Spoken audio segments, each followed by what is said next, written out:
morning, fellas. It is the day before Harris BFL.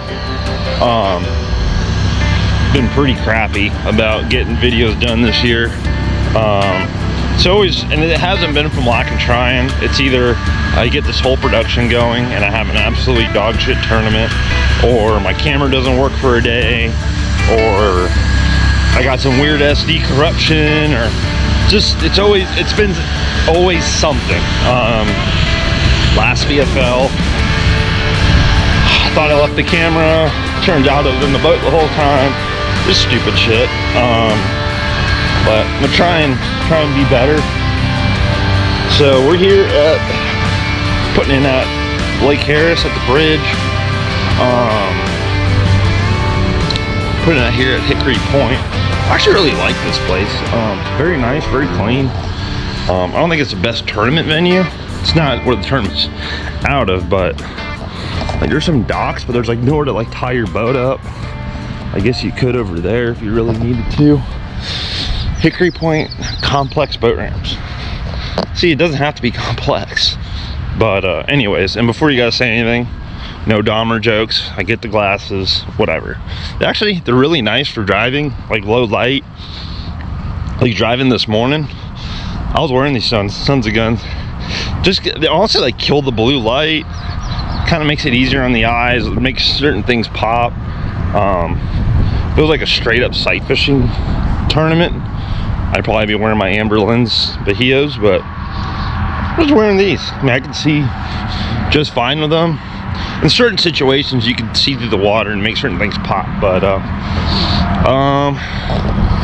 woke up at 4:30 this morning, or just now getting going. I mean, it's 7:58, so it took us a 2.5 hour drive. Had to stop, fill the boat, fill the truck, all that good stuff. But we're gonna pull some rods out. Carpet is soaking because it's been pouring rain the last 4 days, including here. It's been blowing, it's been raining, and look what we got now. High pressure, moderate wind. I don't know. I think it's gonna be, I think the bite's gonna be a little tougher. We're gonna try some weird stuff a little bit this morning. Not weird, but shad spawny stuff, if there is one. Little bone color wake bait. Don't really throw those hardly at all. Pull out a jerk bait. So we go scope later. Ew, I know. Crankbait, shell bar action. The old koi K. Saw some guy on YouTube called a koi K. I'm like, that's kind of, yeah, a little weird. You know what, I'm gonna leave it front deck because they've been eating that son of a gun up shallow. Let's see. I tied something on here. I don't know where it's at. Oh, a minnow, and it is stuck in my rod sleeve. This is good stuff right here. I think we're gonna miss that shad spawn. We're gonna have to run over to an east bank where there's still a little shade on the bank. Try that for a little bit. Try some canals. Get this sucker put on. Try some canals, try some shell. Probably try this bridge. It's done us good in the past. Try a little bit of everything. You know what I mean? You know what I mean, Bean? Alright.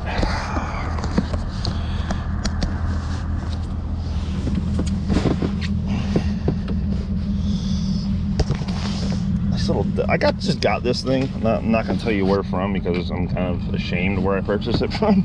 But not gonna lie, it's Temu. It was like $8, and you go to the store, they're like 50. So you know what? At least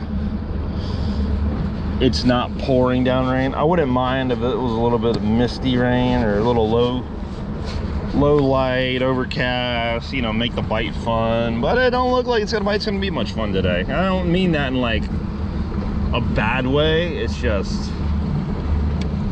whatever. All right.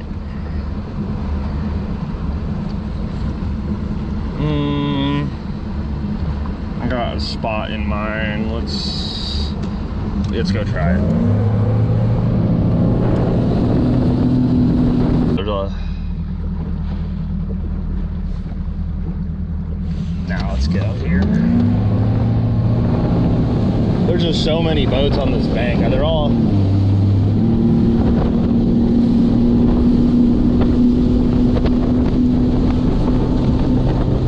I just don't mind fishing around other boats. I just don't prefer it.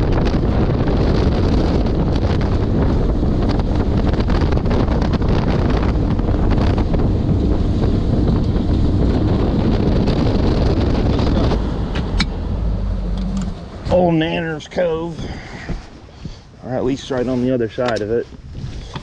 It's a fairly big spawning area. Got a big deep blow through coming through it. You have the shatter and a little bit of an east bank. Probably gonna fish this real quick.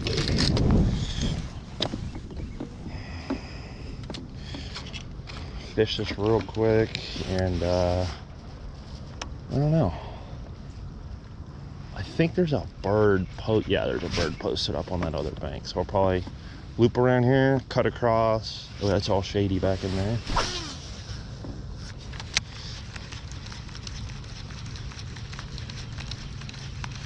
Water temp is 71. Typically, shad spawn starts. They'll get on a shad spawn, from as far as I know, when that water stays at least 70 degrees overnight, and we're kind of already in April. I mean, it is April, so it's just this little, we didn't get this cold spell, and this is the wind's been blowing. This has been protected the last couple of days, so these fish have been, shad and the bass haven't been getting absolutely smoked by the dang wind.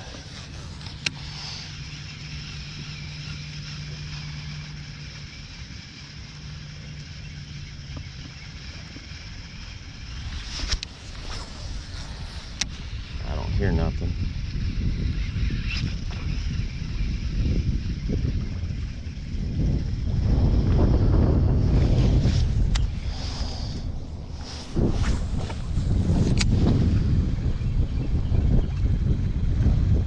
There ain't a single fish jumping or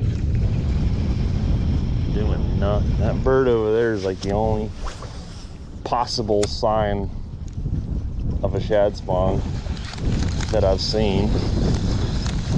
Ooh, we got a seawall up here. All right, a little concrete wall. Could be spawning around that.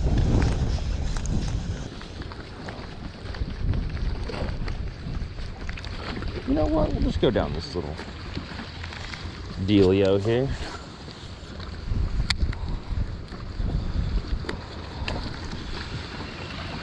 It's wavy, full sizzle. Now we're gonna throw a chatterbait. We hook one. We'll just whatever.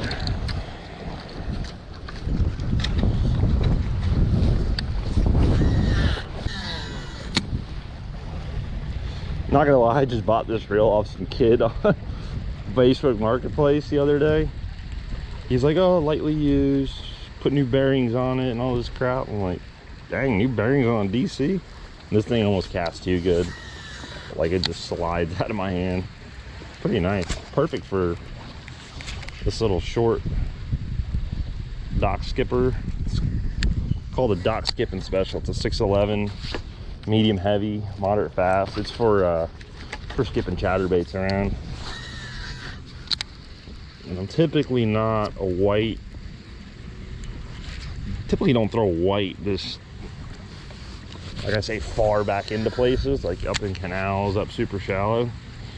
But there's a little bit of a shad spawn going on, so I might just try and see if they'll get on this thing. Kind of, it looks decent in here. Like, I thought I had one for a split second there. What do we got? Well, I don't know if that's milfoil or coontail, but I'll take it. This ain't chatterbait. All right, guys, don't get on me about this, but I've been throwing this around a little bit, and they've been eating it. That's all I'm gonna say.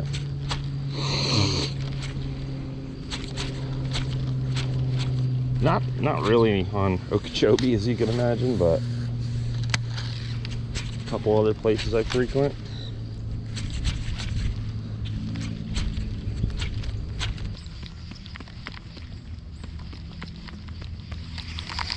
Very fishy in here.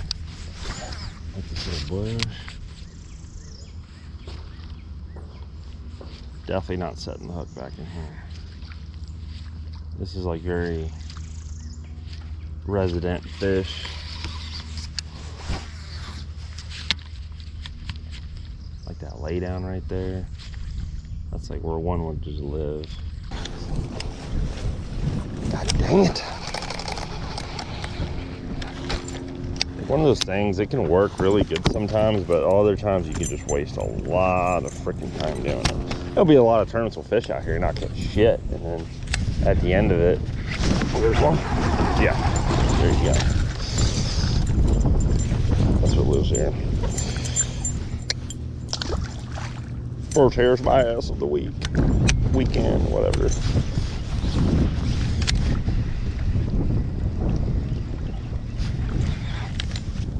That's probably when I miss them. They're all that big, probably. There's one. Just literally had to get to the best stretch of trees. I hate to say this is kind of how big they were last time. I was just hoping maybe if they were here a little bit earlier on a shad spawn, that they'd be a little bit bigger. Hey, what are you doing?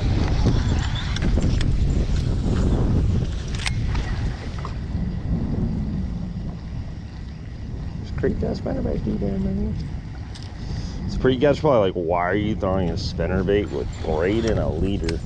Well, I'll be honest, this is my current Okeechobee spinnerbait shad spawn setup, and the reason I have braided leader, kind of need a little bit, leader's pretty short.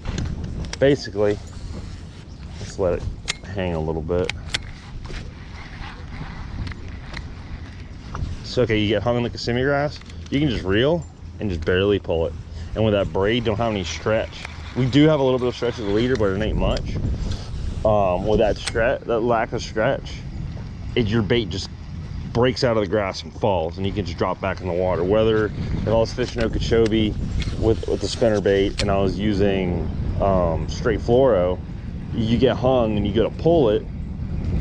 As soon as it comes out of the Kissimmee grass, it's jumping at you a bunch of feet, and your bait's out of the strike zone, and you just keep trying to make that same cast. You keep you keep having the same kind of issues. So just use braid, and you don't have that issue. Just don't jack them as hard. Just kind of let them load up on the rod and reel into them.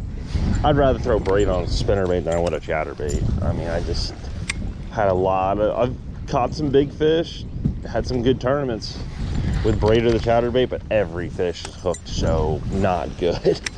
Like on the edge or whatever. I think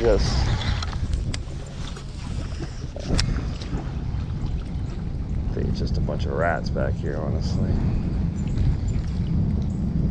Which is like the biggest point on the freaking lake. You think there'd be, like a 2-pounder in the mix? No, it was just like this last time. Rats. I kind of, like I said, I kind of saw this coming. It's fine. No real heartbreak here, so to speak. It is what it is.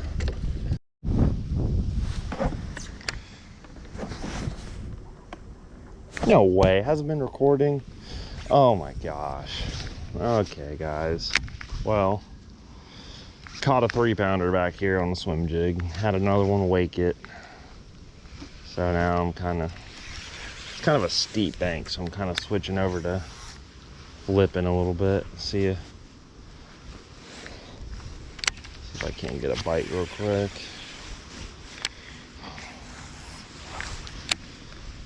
It's a really steep bank. It's kind of, these canals got depth. It's like 3.5 foot.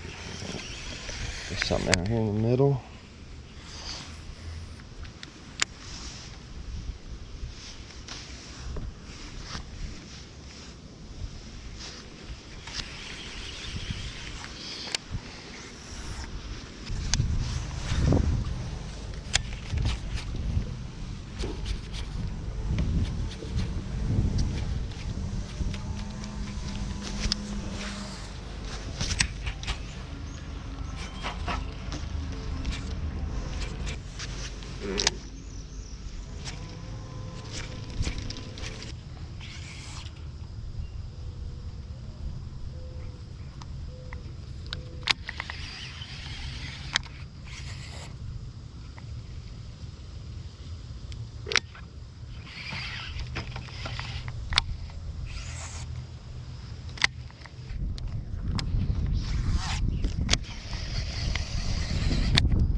Rat.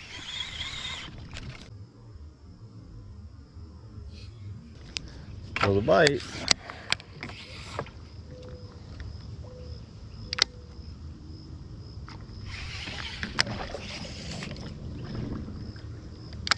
Hey, there's a couple spots.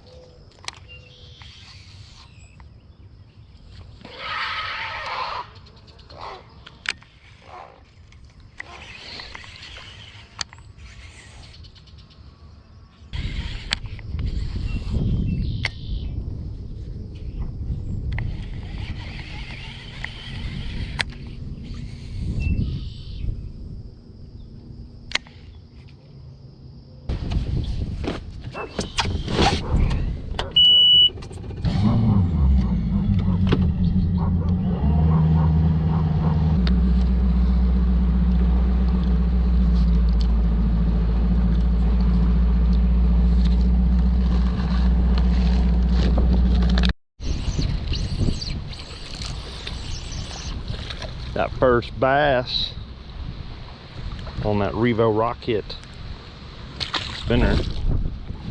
People are like, you're not gonna like it, it's gonna feel weird. It's not gonna lie, it felt a little weird, but that's all right. Hey, first cast the old drop job. I've been kind of whittling down my tackle a little bit. As you can see, you can actually see in here now, which is rare.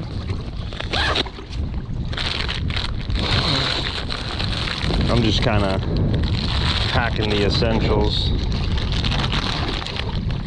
Little plum. I'm not so good at the scoping thing, not with drop shot. Fish do not want to eat this. We throw also a little jerk bait. Still a little deep diver. You know what I mean? So I go kind of like shallow diver, but it's a deep diver, but it's small.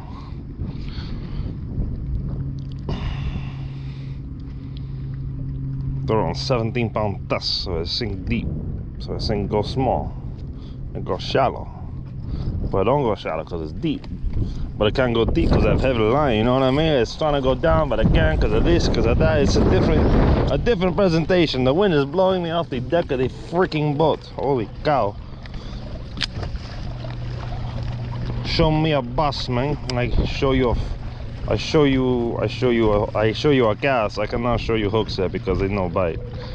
It's no good for the people of the Harris chain right now. Like, oh, of course I have jerk. Oh, look at this bass. It's probably, oh no, I say lily pad floating across the surface of the water. Unbelievable. I thought it was floater bass. No, floater lily. Not good. This jerkbait might be the deal. It gets down, it casts, it feels good, it feels good, it feels good. Alright. Let's go. I want to fish that There's like kind of like a cleaner where these pads transition to this tighter bank, and it's kind of clean. Like the docks are clean, cypress trees are clean. Hey.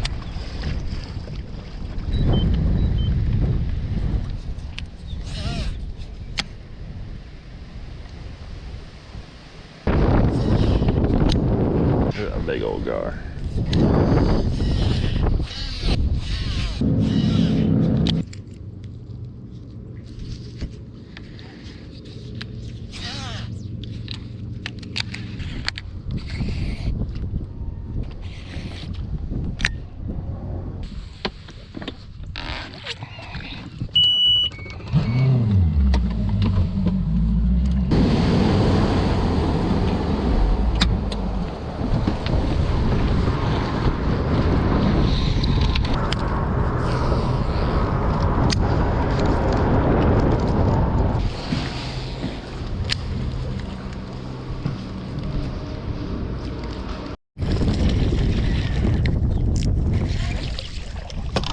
Okay.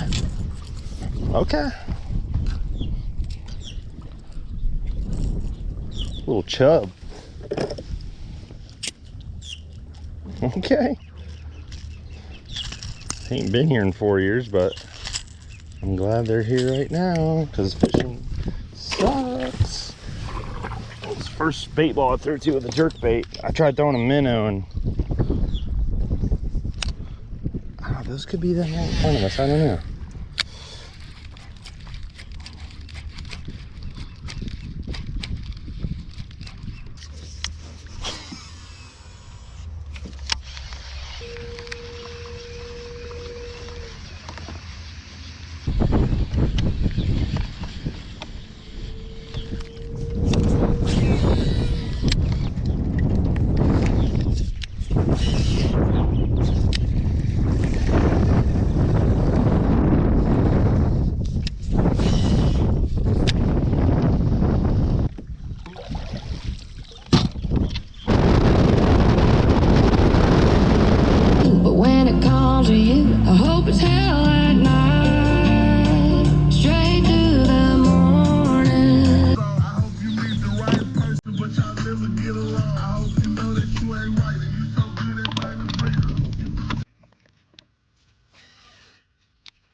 Hello. Spit right now. It's like a 2-pounder.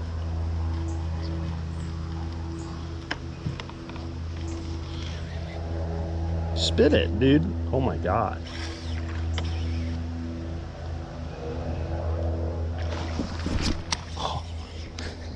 Just jumped on the other side of the boat and spit it.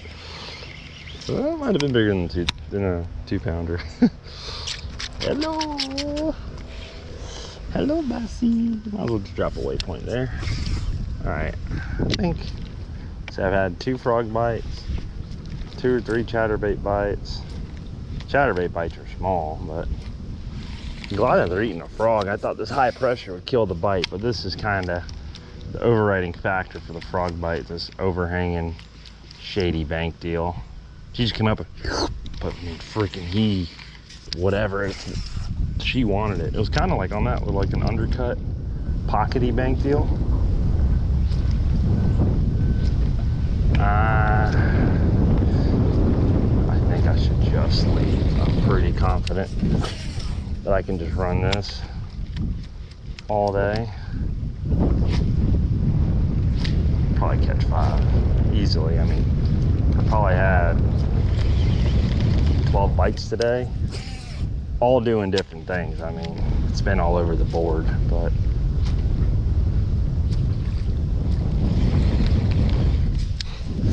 like, you don't think one lives there? Nah, I'm not even gonna throw to it. I don't want a 5-pounder to come up and kamikaze and hook itself. I mean, that's prime right there.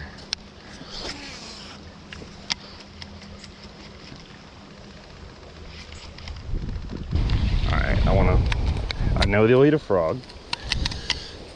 Let's see if they'll eat the swim bait. This might be a deal. This is the kind of deal where this guy kind of shines. Clear water, you know, lightly stained water, wind.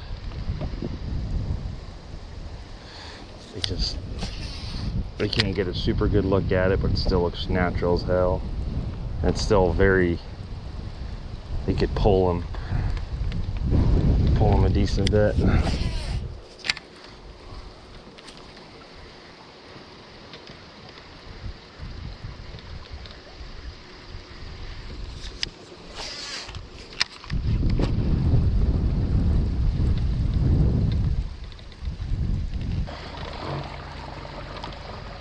Maybe let's try going way back in there. Get some bites. I mean, it's nothing to write home about, but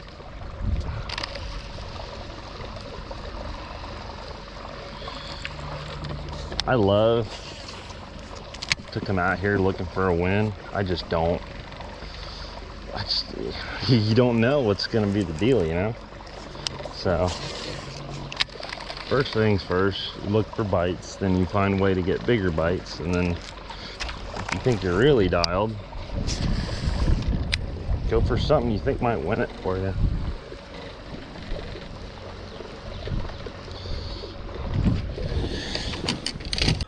What's going on, guys? Unfortunately, the sun is directly overhead, so it's gonna be hard to see my face, but whatever.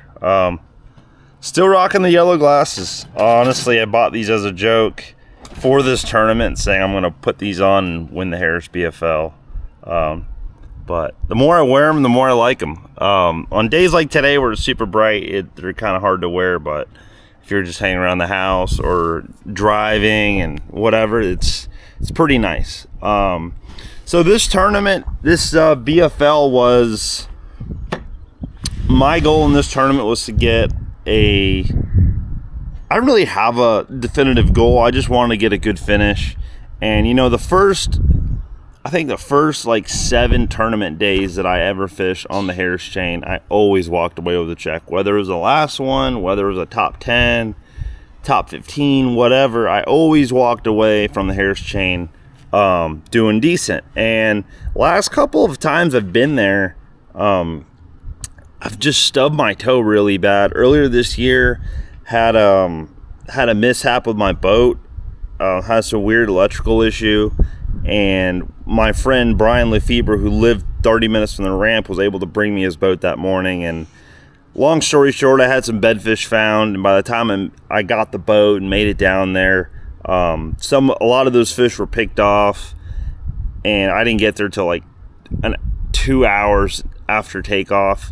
And those fish were picked off, and I was only able to catch 3 males.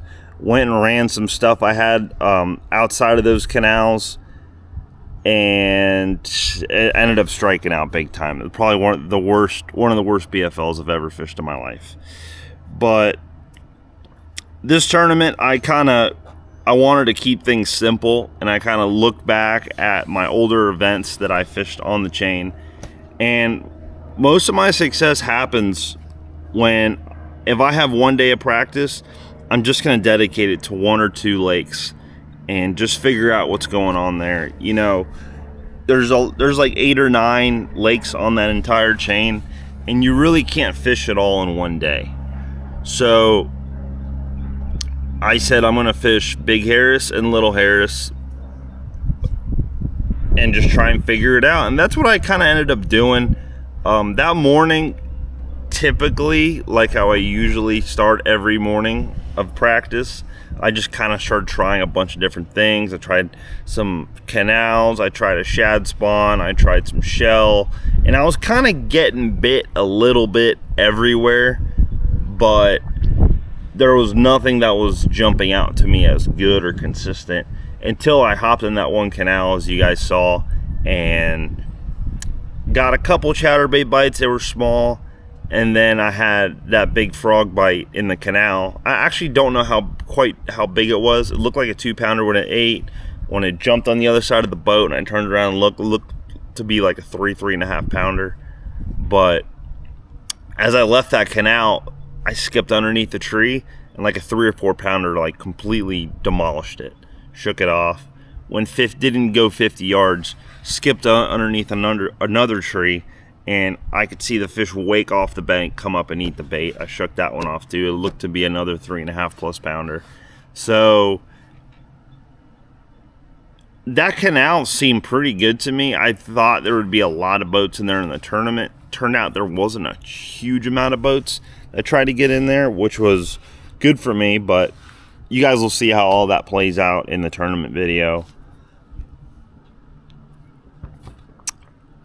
Unfortunately, like I spoke about at the beginning of the video, I had an SD card error right after I was getting out of that canal, and when I went to put it in this DJI, it gave me the same error. So something happened throughout the day that semi-corrupted the card, because I got all the footage out of it, but once it says that SD card error, something wonky gets messed up, and it's just, there's nothing you can really do about it. So I got out of that canal and I started running some more main lake stuff. I actually went to go check a stretch of docks that I'd done good on in the past, and I knew better than to go check it because I knew I was going to want to fish it in the tournament. And I pull up there, and one of the first docks I pull up to, catch a 4-pounder. Cannot shake the fish off. Honestly pissed me off. I tried putting a bunch of different hook keepers, hook stoppers. I put that Gambler Toddy stopper. Unfortunately, I only had the small one and not the large one, which is what I needed for that chatterbait. And it fell off after a couple casts. It just, the plastic cavity inside that one's not big enough to hold, a decent size hook that, like what's on a jackhammer, and it just pushes itself out. So I needed the bigger one. Ended up trying to use a bobber stop later in the day. Fish ended up eating the bait, and I still thumbed the reel, fed the fish, and it still ended up getting hooked through the bobber stopper. So I basically just got a bobber stop and just wedged it on the tip of the hook and didn't do nothing. So ended up running some shallower main lake banks that had some closer, deeper water transitions, and was able to get actually a fair amount of bites going down this one bank. I probably had 4 or 5 bites going down this bank. One was like a 3.5 pounder.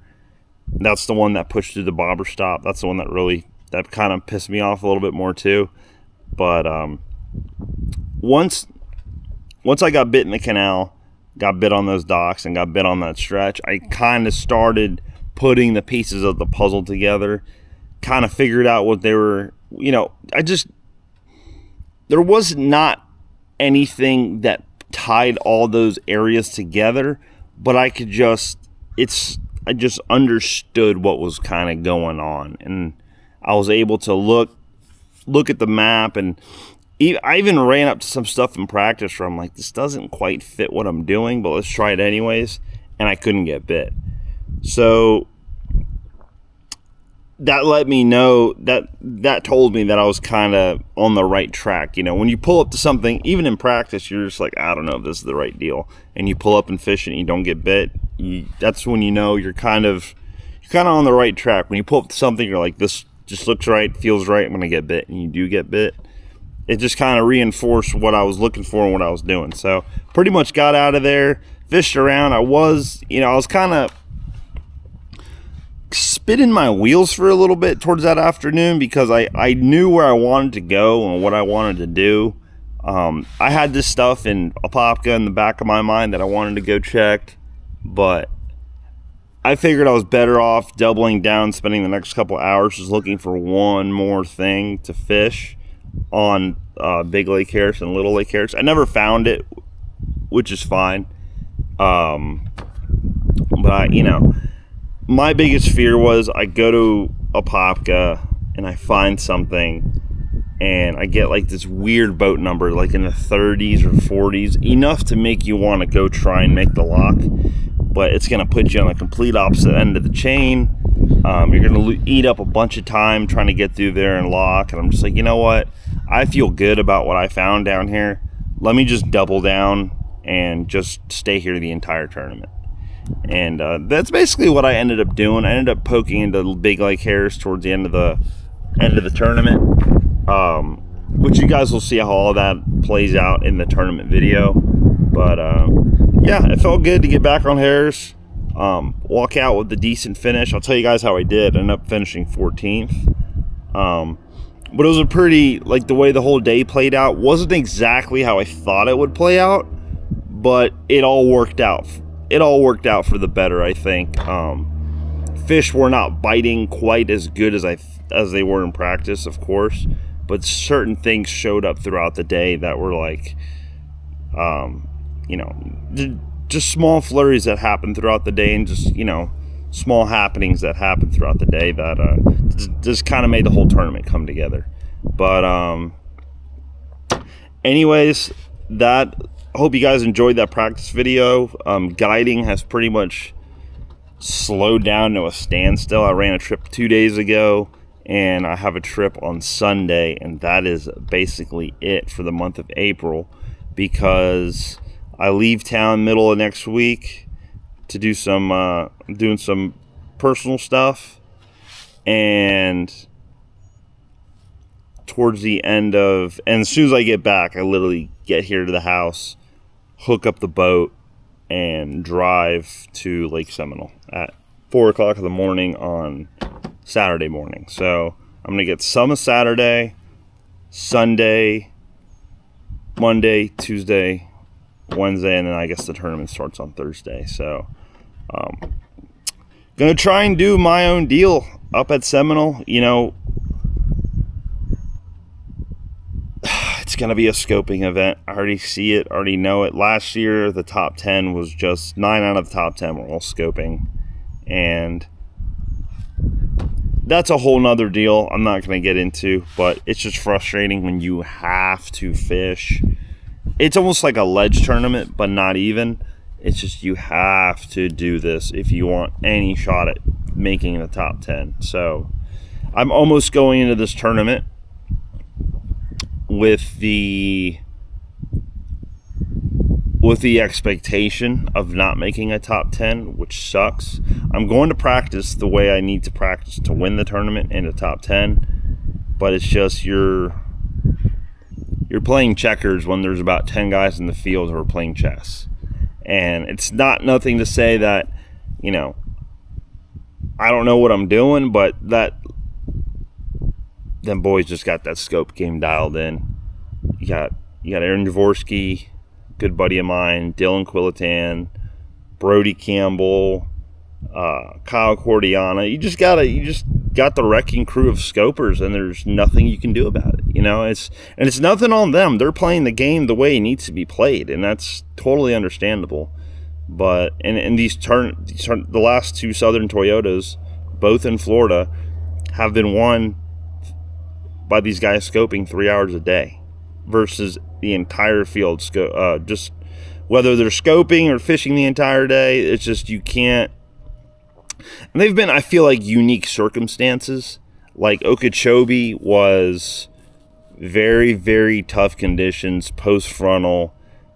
I had a shot at a huge bag on the final day to if I would have put it together and executed, I could have scared winning the tournament. Swear to God on my life. A lot of things had to come together though, and they just didn't, which is fine.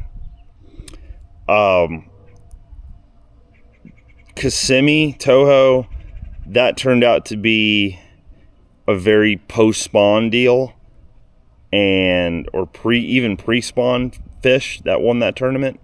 But as a whole, that was a post-spawn tournament, the fish were, when we got there, the fish were up and they were spawning, and it would have been a great tournament top to bottom, but those fish ended up sliding out towards the tournament, and they slid straight out to those brush piles, and the boys scoped them to death and scoped us to death.